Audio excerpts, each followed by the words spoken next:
থলুৱা শ্ৰমিকক ছাঁটাই কৰাক লৈ ডিগবৈৰ 16টা জাতীয় দল সংগঠনৰ ঐমহতীয়া সিদ্ধান্ত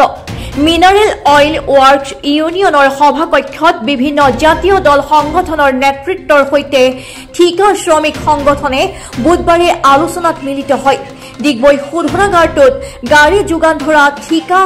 লাভ কৰা এটি বহিৰাগত প্ৰতিষ্ঠানে বৰ্তমান শোধনাগাৰৰ গাড়ী চালক ৰূপে বহু বছৰ ধৰি কাম কৰি থকা শ্ৰমিকক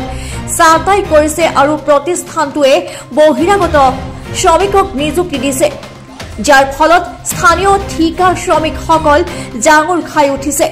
মেনেজমেণ্ট আৰু ঠিকাদাৰৰ গোপন বুজাবুজি বন্ধ নকৰিলে ঠিকা শ্ৰমিকসকলে আন্দোলন তীব্ৰতৰ কৰি তুলিব বুলি শোধনাগাৰ কৰ্তৃপক্ষক সকীয়াই দিয়ে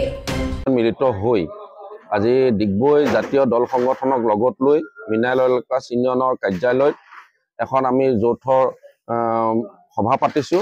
এই সভাত আমাৰ এটাই সিদ্ধান্ত হৈছে যে বহিৰাগত ঠিকাদাৰক আমি ইয়াত কোনো ঠিকা দিয়া ব্যৱস্থা কৰা নহব আৰু পুৰণা শ্ৰমিকক ছাঁটাই কৰা ইয়াত কোনো পধ্যে আমি ইউনিয়নে মানি নলম আৰু ইয়াৰ ক্ষেত্ৰত দল সংগঠনো আমাক সমৰ্থন জনাইছে আৰু যিকোনো মুহূৰ্তত আমি ডিগবৈ এটা অচল অৱস্থা মানে যিকোনো ধৰণৰ পৰিস্থিতি সন্মুখীন হ'ব কাৰণে মেনেজমেণ্টক আমি আজি মিডিয়া যোগে সকীয়নি জনাইছো আৰু লগতে আজি এই বহিৰাগত ঠিকাদাৰে আজি যি ধৰণৰ দম্ভালি মাৰি ইয়াত আমাৰ শ্ৰমিকক ছাঁটাই কৰা ষড়যন্ত্ৰ কৰিছে এই বহিৰাগত ঠিকাদাৰক আমি জনাব বিচাৰিছো তেওঁ ইয়াত ঠিকাদাৰ হিচাপে থকাতকৈ তেওঁ অনতিপলমে ডিগবৈৰ পৰা যোৱাটো আমি বিচাৰো কাৰণ ইয়াত শ্ৰমিকৰ যি সমস্যা বা আজি যি সমস্যাৰ ওপৰত আজি শ্ৰমিক শ্ৰেণীয়ে আজি অহৰহ আন্দোলন কৰি আছে আজি ইয়াৰ কোনো সমাধান ওলোৱা নাই আৰু মেনেজমেণ্টে ইয়াৰ ক্ষেত্ৰত কোনো গুৰুত্ব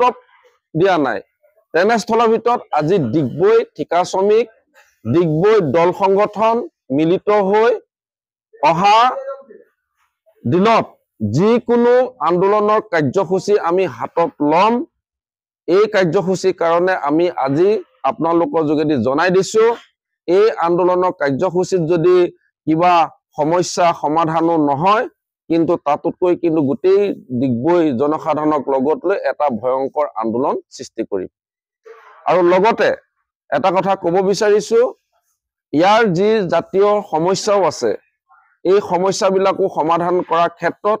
আজি আমাৰ দল সংগঠনেও আজি কিছু সিদ্ধান্ত লৈছে